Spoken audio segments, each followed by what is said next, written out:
Welcome home to USA Global TV and Radio, a place where dreams take flight, with authentic storytelling, diverse perspectives and meaningful conversations, where global stories unite and bridges are built beyond all borders. Discover world-class education, entertainment, hope and inspiration. Together, we're building bridges worldwide. Subscribe to our channel, USA Global TV. Download our app, USA Global TV. Be our guest or join our team. Visit usaglobaltv.com. Thanks to our founder and executive producer, Dr. Jacqueline Kerbeck. Music score by Yeffy Tang from Cloud Road Music. Voiceover artist Mike Porter. Creative direction by Paul Garcia. USA Global TV and Radio. Your home for global connection. All rights reserved. This video and its contents are the exclusive property of USA Global TV and Radio. Unauthorized use, duplication or redistribution in any form is strictly prohibited. Howdy. How do you become successful as an author? Today we have one who is very successful, and we'll learn some of those insider secrets. Deborah Wilde is a Canadian author. She's best known for her humorous, fast-paced urban fantasy and paranormal women's fiction. Over 24 books, good brand name, lots and lots and lots of success associated with her. Deborah, please join me up here on stage. Hello, nice to be here. Very nice to have you today. You have a brand new series coming out in October. Tell us about that. Yeah, so I have 4 complete series, and one of them featured a heroine who was over 40, which doesn't happen a lot in urban fantasy. Generally, the heroines tend to be in their 20s. And I had a wonderful time writing an older heroine with sort of the challenges and creative opportunities that allowed me to do. And then I decided, I wrote another series where again there was a younger heroine, and then I decided to go back and write another over 40 heroine in my new series. And so that is Gollum for Broke, my Mad Queens Inc. And I've got, a smart woman in her 40s having magic adventures and some swoony romance. Okay. So this is a character from an earlier one that... No, this is a brand new one. So none of my series, even though all my series take place in versions of my hometown of Vancouver, Canada, there's no connection between them. They all have different magic systems. They're all completely different characters. Okay, understand. So part of your success, I'm sure, is the fact that you were a screenwriter for a number of years. Tell us about that part of your life. Yeah, I was lucky enough to be a screenwriter for 12 years. I did everything from live action adventure to animation series to dramedy, and it absolutely gave me an amazing foundation in craft and writing. Things like, for example, at the time I was writing for cable, so there were commercial breaks. How do you, craft your act outs so that people want to come back when the commercial break is over? So things like that have translated to chapter ends for me. How do I get people coming back, when it's 2 days later, but they just need to, they need to know what happens. And structure and theme. And so all that kind of stuff was an amazing training ground for me to then move into my author career. It's interesting. I watched a movie, it hasn't been that long ago, 3 years, I think it was on Disney or something, about the making of the movie The Godfather. Oh, wow. Mario Puzo. Yeah, I love that movie. Anyway, the book had been written and they decided they wanted to make a movie about it. Of course, they had a lot of concern about the mafia seeing the movie, et cetera, et cetera. Anyway, but the thing that they had, the biggest problem they had in producing that movie is they didn't have a screenwriter. And they hired Puzo to do the screenwriting.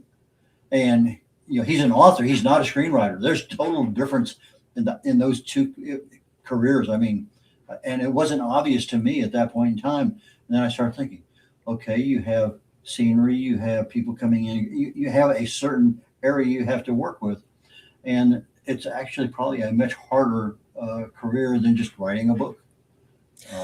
I think it's just different. And it's interesting, talking about that Puzo wasn't a screenwriter. I was a screenwriter and I don't know how to do adaptations. Like, I actually have no desire to adapt my own books. As much as I would love to have somebody else produce them and make them into a series, I don't want to be that person because that's its own skill. That's a very specific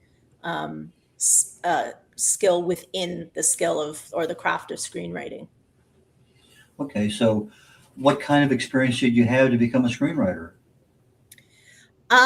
Well, so the reason I got into it, I had done my undergrad. Oh, well, I had a master's in film theory, which was possibly the most useless master's degree you could have.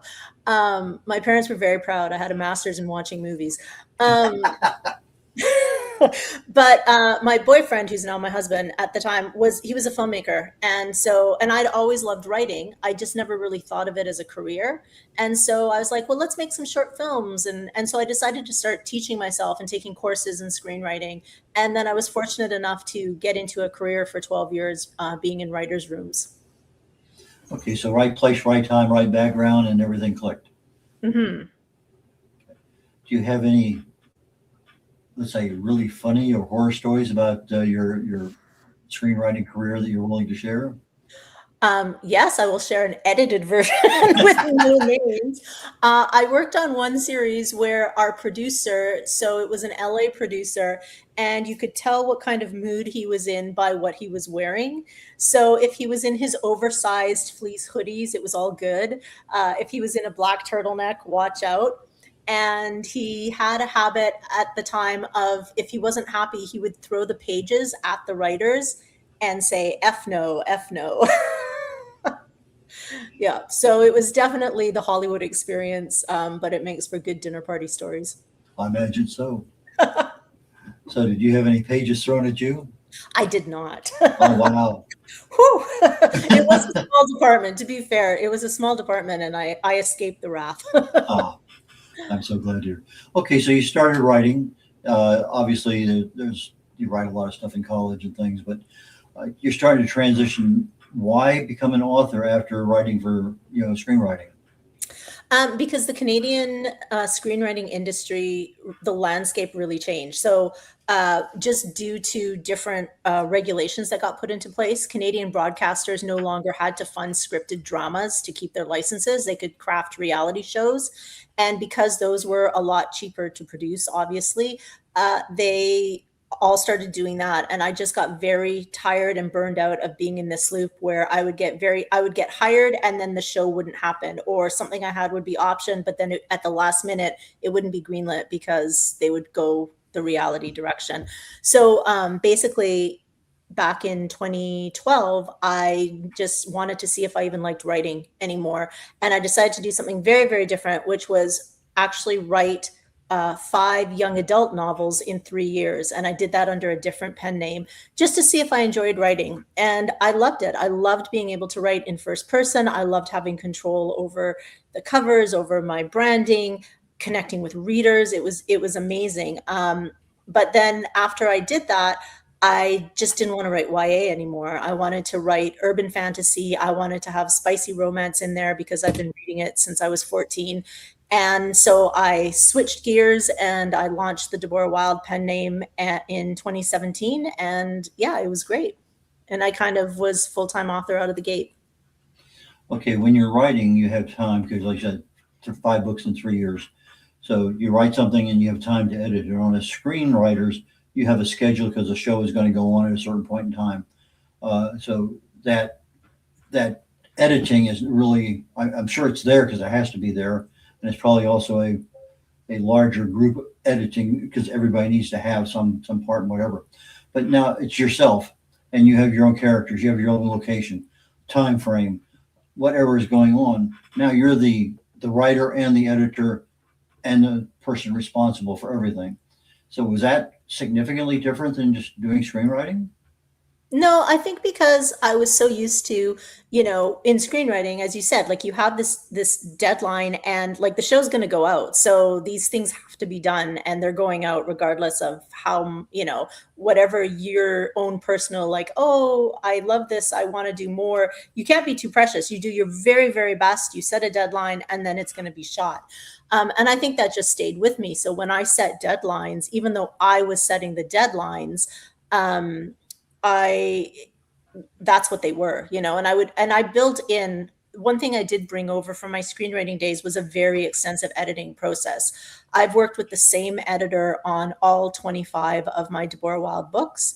And we have a very extensive editing process. I do 2 rounds of developmental editing, so full deep dive editor letters, you know, really digging into theme and character. And, you know, then we'll do 2 line edits where we're just really tightening up. We're looking for more opportunities for humor. And then it goes to a proofreader. Okay. So as you're talking on the timing issue for the TV stuff, you know, in my world, from a military perspective, I say declare victory and move on.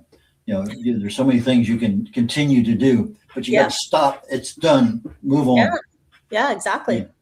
Yeah. But sometimes I know, even as an author, I'm sitting there and my book is done, and then I see something. Oh, I really need to add that, and you know, so I'm bad at that myself. With my last book, I had a time frame, 10 days, boom, it was done. Now it was written, but it wasn't edited, and part of the editing, you obviously have a chance. That's my book, Aging Sucks, and it's one of those things that, okay, fine. Now the editing may end up adding something that was in there because part of the research or whatever. Anyway, so I understand what you're saying about that you do 2 developmental edits, and that's for the character, screen, the people, time, all that kind of stuff, the plot, the action. But the part that I find to be most interesting, and I don't know how it happens so easily, is humor. Is the humor yours, or is the humor from other people? No, the humor's mine. I think anybody who's read my catalog hears a pretty consistent voice across, you know, all my main characters. There's, you know, as my brand line is smart ass heroines, that's very much the case, you know. And I think it's because the way I grew up in my family was we used humor as a lens to deal with things. So it's sort of innate to how I move through the world. Yeah, I just finally taught my AI how to accept sarcasm. Uh-oh. He understood the concept, but not at first. But anyway, there's a lot of different kinds of humor. My humor typically is dry more so than anything else. What kind of humors do you put into your characters? I mean, I would say snarky, wry. There's a lot of self-aware, sarcastic humor. One thing I don't do, and I'm not interested in doing, is punching down. I don't like comedy that punches down. I would rather have a character be more observational or, you know, comment on a situation, but I want my books to be inclusive, not to, you know, make people feel bad. Like I'm writing books to make people laugh, to make them happy, to let them escape. And I think more and more in this world, we need some fun places you can just escape to. And that's what I want to do. Okay, so you wrote 5 books in 3 years. That was my YA. Yeah, that was the young adult pen name before Deborah Wilde. Okay, and that's part of your 25 books though, right? No. Oh, it's not. So you 30 books. No. The 25 is just Deborah Wilde. Okay, so you have 30 plus books. Yeah, but I took down all the YA books because I need to like recover them, and I don't have the energy to market all of them right now. I'm so focused on this brand. So yeah, for all intents and purposes, they're not available. Yeah, I'd like to go ahead and focus a little bit more on your writing part, and then we'll get into the business part of things, because I think that's just as fascinating as everything else. And that's a part that most of us authors don't master very well because we don't have the skills. Like I can write, but I can't market. So it's one of those kinds of things. It's a skill you have to learn or pay somebody to do. And sometimes that works, sometimes it doesn't. But anyway, so you're writing. Do you use AI for anything at all? Not for writing. No, Okay. because for me, like, I feel like I have the foundation in structure and theme from my screenwriting, and dialogue is my happy place. So I don't really want to farm that out. You know, AI definitely has its uses, especially when we can talk about it when we get into the marketing side, just with GEO and discoverability and, you know, just the realities of how you have to be accessible and be found. But yeah. Yeah, I use mine basically for brainstorming, but he did produce the cover for my book, which I was very grateful for. Uh, so that worked out very nicely. So let's talk about covers for a minute. How do you do your covers? I have cover designers I work with. Okay. And actually, it's really funny because I have this one cover design. I have a few that I've worked with, but the one I've worked with the most, it's really funny because we'd worked together for, I don't know, 7 or 8 years on several series before I realized that he was also based in Vancouver. I had no idea. So yeah, I like supporting the hometown creatives. Uh, So the consistency from one book to the next, from the cover perspective, you might change a basic color, but they're all very similar. So that's not the same editor. I mean, designer. It's a couple, three different designers. Yeah, I think actually across my series right now it's three different. You're correct. It's three different designers. The colors tend to be similar color palettes just because that's what urban fantasy readers are expecting. There's sort of a similarity of content. I'd say that the one that is the most different is my Magic After Midlife series, which is the first one that I did with an over 40 heroine, because it doesn't have a figure on the cover. It has items like a shoe, a hat, a purse. Yeah, and that was more because that was the nature of the paranormal women's fiction covers coming out. Do you have any personal experience with paranormal? Uh, Not really, no. I'd like to have more in my fantasies. It'd be Uh, fun. my daughter used to be a guard at a prison, and there Oh, was a well-known ghost there that loved to pull on her hair, and so she is out there standing, guard duty on second floor. Or what anyway? And so somebody's playing with her hair, and so she turned around. Of course, everybody knew the ghost is George. That's what they called him for years.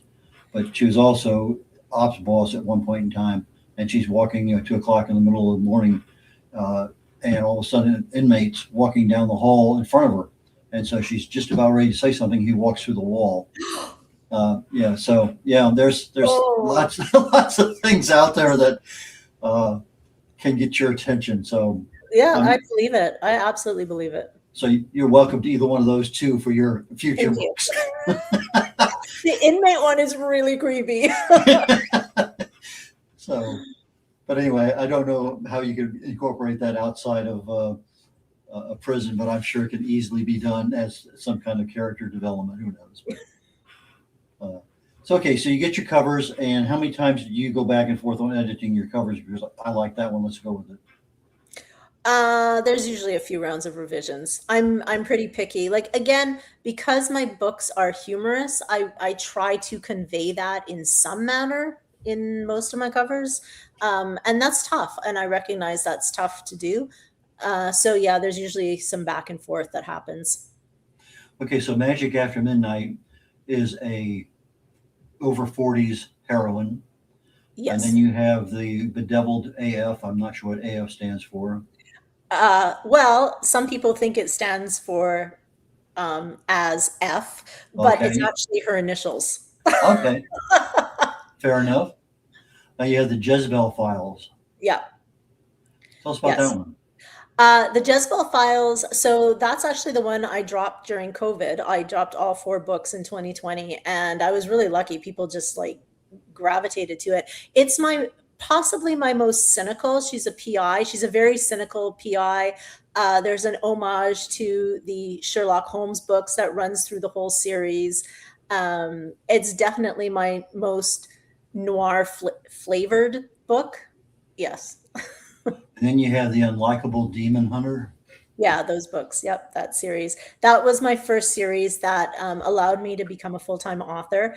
And it has my youngest heroine in it. She's 20 when it starts. And she's a hot mess who her entire life, her twin brother has been the one who's being trained by the secret brotherhood to kill demons. And he goes to his initiation ceremony and the ring fits onto her finger. And they find out they've been training the wrong twin. And now she's the first female slayer in a brotherhood that does not want a female in there. And it was a lot of fun to write her because she does start out as such a hot mess, but that was very deliberate because I wanted to put her through so much growth, painful growth, because what fun is it otherwise, over the series. to the place she ends up in by the final book. Well, we're getting real close to taking a commercial break. So when we come back, Deborah, why don't we talk about your branding, how you establish that, and how you're maintaining it? Okay. So we'll be a minute and a half on a commercial break, and we'll be right back. What if many of the problems we associate with aging are not random? What if there are identifiable causes behind declining energy, chronic disease, and memory problems? We have been told that aging is simply something we must accept, that slowing down is normal, that growing older means growing weaker. But what if that's only part of the story? Why do some people remain active and engaged well into their later years? Why do others struggle with disease, fatigue, and declining health? What is happening beneath the surface? What processes drive aging?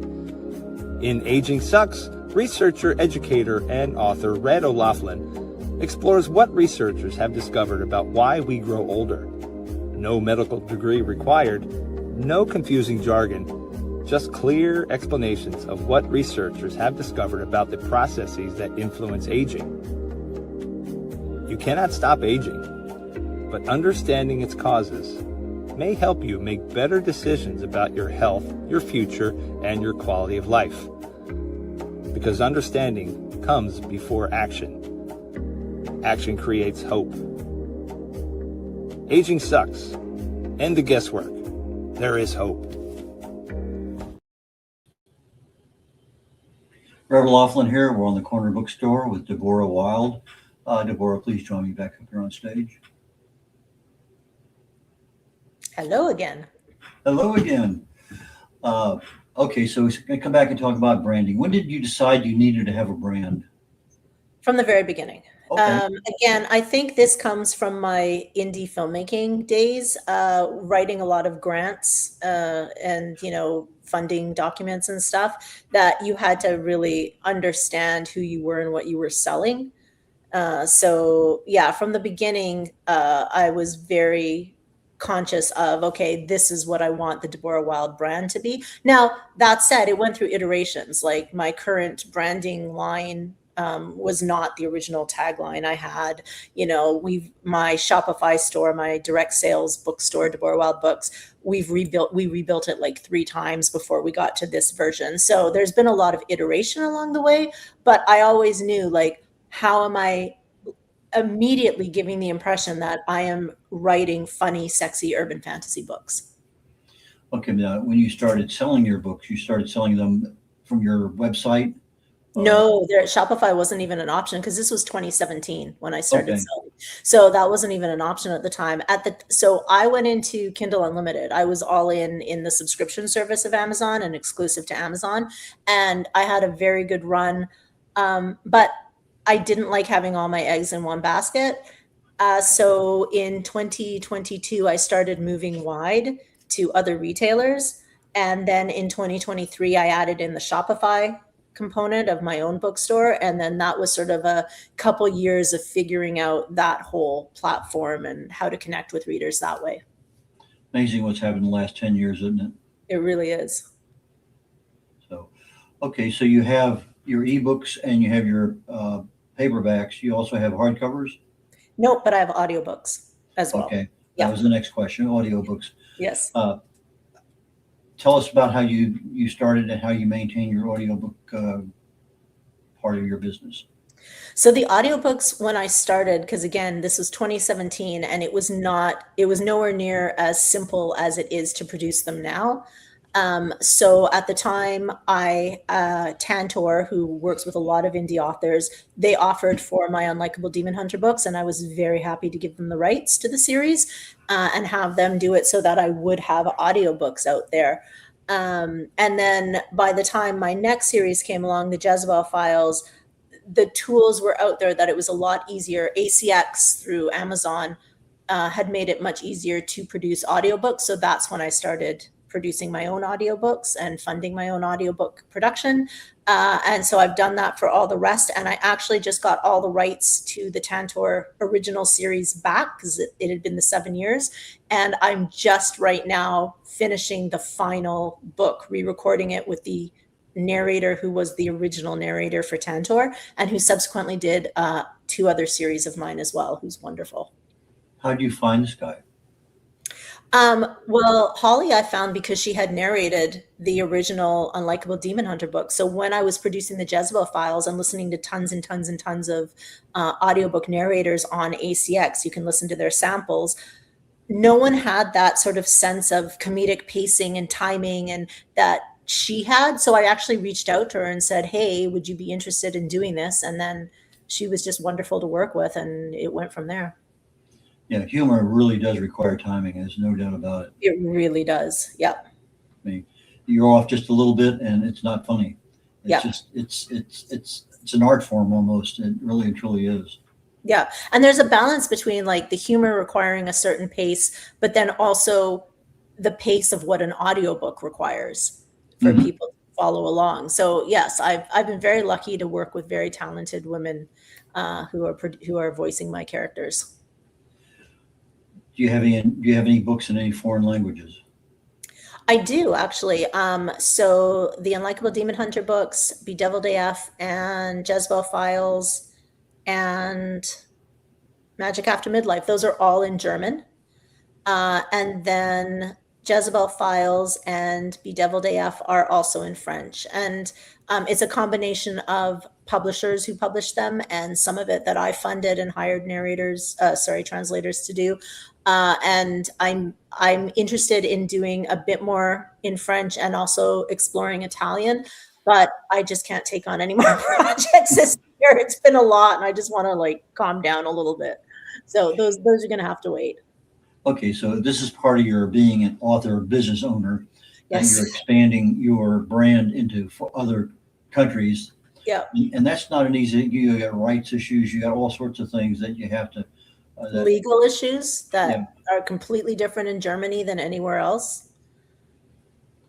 And so, how do you go about learning all this? It doesn't come from AI, I'm sure. No, it comes from a lot of research. It comes from being in author groups with people who are doing this and learning from them. That's probably the biggest part for me. I don't actually trust AI to necessarily return the correct information when it's going to be things like legalities. And, I would rather have people who've researched these things and, perhaps are native language speakers and understand what's going on there. So yeah, a lot of learning from other authors. Yeah, it's interesting. I write on health and wellness, and I'll come up with something way deep, and then I'll take that to do you concur, and then I'll take it to another one. And so I try to get 2 or 3. And I said, is this real? And it's amazing how many times that, okay, I have a citation for, you talked about GEO earlier. I have a citation, for this particular statement. But AI will come back and say, that doesn't exist. And I said, okay, that's nice to know. Yeah. But we have SEO, AEO, and GEO. So you're very adept at those things right now, I assume, right? Adept, finding my way through, trying to figure out, keep up with the changes as it changes every 10 minutes. It's the whole thing of trying to make sure that my website and my bookstore are findable and are going to be recommended by these chat bots, which are progressively more how people are finding things, and what they're asking, who they're asking. So yeah, that's just been quite the process. And I mean, it's still early days, so it's constantly changing, and I'm constantly having to figure out, okay, what's the next piece? That part I find a lot. I'm lucky. My husband actually runs my Shopify store. I made him leave his job in the film industry and come work for me. And I could not do this without him, but yeah, it's a lot. I mean, it's both of us are constantly like, oh, what's next? How do we do this? What has to happen? Book trailers, how do you do those? I don't do them. Oh, you don't? No, I did one back when I was doing my YA stuff, and we had animators. Actually, the company that animated, there's animation on my bookstore of me bursting through a portal, and then all the series pages have little animations. And it's because my husband worked for a animation studio that did a lot of work in the film and television industry, and then they gave us the friends and family rate for those animations. So we were very lucky because they're incredibly talented. But they had done one of the people there had animated a book trailer for me back in my YA days, but I didn't find it did much. So then it was fun. And I got, some voice actors, local actors to voice it. I wrote a script, but I'd never found it did much. So I haven't really revisited that for the Deborah Wilde books. I generate my marketing videos 1 minute using Gemini Notebook. Used to be called Notebook LM. And they have a little deal in there. You just put in the text or whatever you have, or reference material, or it's unbelievable. And it'll generate so many different things. But that might be because I do a 60-second, promo kind of thing for some of my stuff. And so you put it on social media, whatever. But that might be a place just to look at, because they have a video deal, but one of them is a short video. And it's like, say, about 60, 70 seconds. And it takes maybe 10 minutes for them to create it. And it's generally pretty decent. So that might be something to look at. Sorry, I was going to say I have tried, obviously you can't get stock photography of, vampires and wolf shifters and, that doesn't exist. And especially now that Facebook, they took away their targeting option. So for people who may not know this, when I advertised on Facebook previously, when I was setting up my ads, I could put in all the authors who were relevant to my books. And then, so people who followed those authors, that's who the ads would be served to. And then Facebook took all that away, and they were like, basically just trust our AI, which I don't trust their AI. But one of the ways their AI is signaled about who to serve the ads to is the creative. I mean, so the creative now very much has to indicate genre. And so I have tried to get AI to create urban fantasy images for me. And my husband and I have spent days and days, and I would say 99% of what we get back is hot garbage. So we're still struggling with that piece of trying to figure out how do we get these urban fantasy images that we can use in ads effectively. Interesting. You have a bunch already. You can't use AI to take those to develop them into anything in addition to what you have, just tweaking them. We've tried, like, again, we had, before I bought a lot of stock photos of women, and then, would have the books on them, or, just to sell the character. But it's not enough now. It has to sell the genre. So there has to be that magic aspect. There has to be that. And that's where things start to get tricky. I see, said the blind man. Yes, it's. Yeah. Okay. So you have women protagonists that are witty and flawed and have some other things. Is that people or is that part of self-reflection? It's all of it. It's, I think, where my very first series, so with the Unlikable Demon Hunter books, they came out of a place at the time where I was reading a lot of articles about how male characters such as Tony Soprano or Dexter could be very flawed and, nuanced and complicated. And female characters, fictional characters, had to be nice. They had to be likable. This was this prime. And I was just so, it just made my hackles rise. So that's where that came from. But I like exploring women in all their messy glory, because I do think it is messy glory, and it's wonderful. And our flaws can also be our strengths, and they can be wonderful creative things to explore. And women like the complexity. I find that my female readers, they respond to that and they enjoy that. It's interesting because humor and flaws kind of almost go together. Yes. I can see so many of those things. It doesn't take but just a couple, 3 words sometimes to highlight something. Yeah. Okay, so we're getting close to our end of the story. Is there any part that you want to cover today that I did not? No, I think that's all of it. If you're looking to escape and you like smart women and humor, and come check out my books and magic. So if somebody was wanting to get into the similar genres that you're in, and they have a character and a plot and all that, what kind of advice would you give to the new writer in that genre? That's a very good question. I mean, definitely read the genre, know the genre, love the genre, because I think that's going to come through. I think there are so many people writing in urban fantasy space now, that you definitely have to know what readers want. And the other thing I'd say, just generally to people starting out in whatever kind of fiction, is you don't need to do all the things. There's lots of things, and do what is going to make you happy, what is going to allow you to remain sustainable in your writing, and don't worry about doing everything else at once. It'll all still be there. And specifically the need for developmental editors to help you along the way.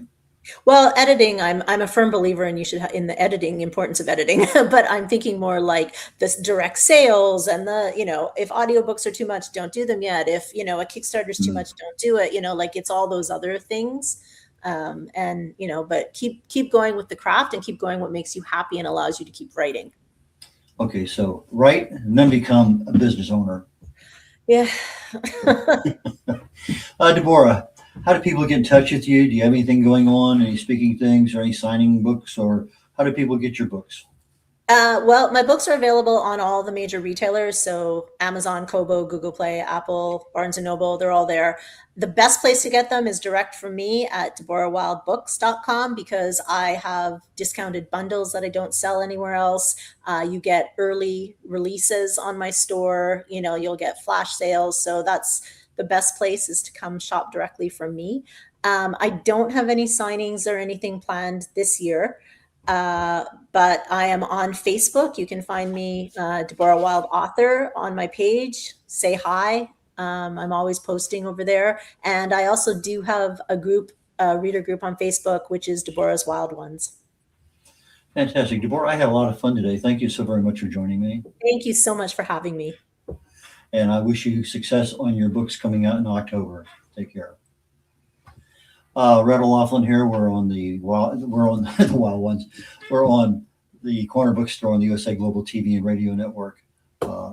I'm a researcher. I research the human body at the cellular level. Chemically speaking, I look for cause and effect relationships. My latest book just came out a couple of months ago, actually in July, not even a couple of months ago. It came out earlier this month.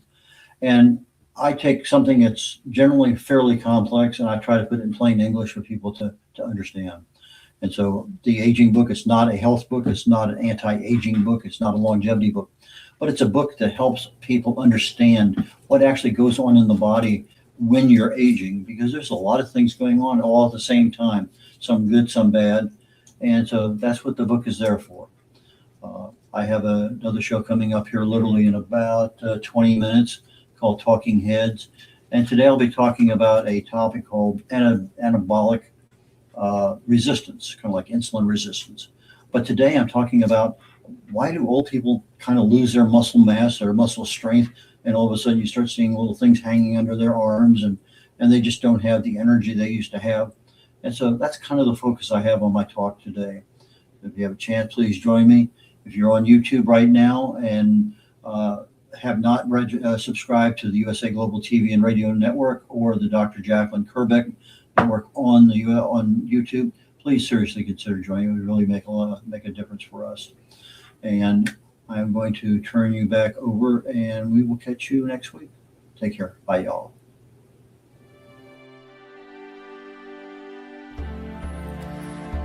Every day, we wake up knowing what we should do. We know we should take better care of ourselves. We know we should have the difficult conversation. We know we should stop making excuses. We know we should invest in our future. We also know we should take the first step. So why don't we? It's not because we aren't smart enough. It's not because we don't have enough information. And it's certainly not because we don't care. We live in a world overflowing with knowledge. Books, podcasts, videos, courses, experts, even artificial intelligence. We have more access to information than any generation before us. Yet so many of us are still waiting for the right time, waiting to feel ready, waiting until tomorrow. But tomorrow becomes next week becomes next year, and before you know it, another opportunity has passed us by. The truth is, knowing has never been the finish line. it's only the starting line. Our lives don't change because we know more. Our businesses don't grow because we know more.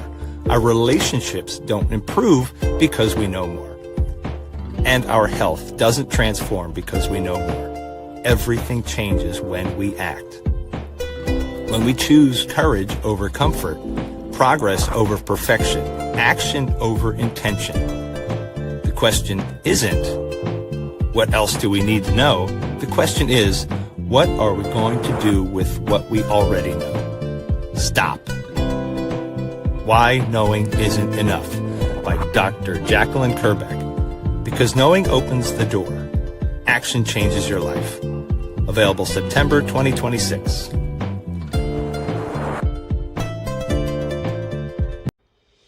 Every great story begins with a vision. At USA Global TV and Radio for years, we've been providing world-class education, entertainment, inspiration, imagination, connections, and hope.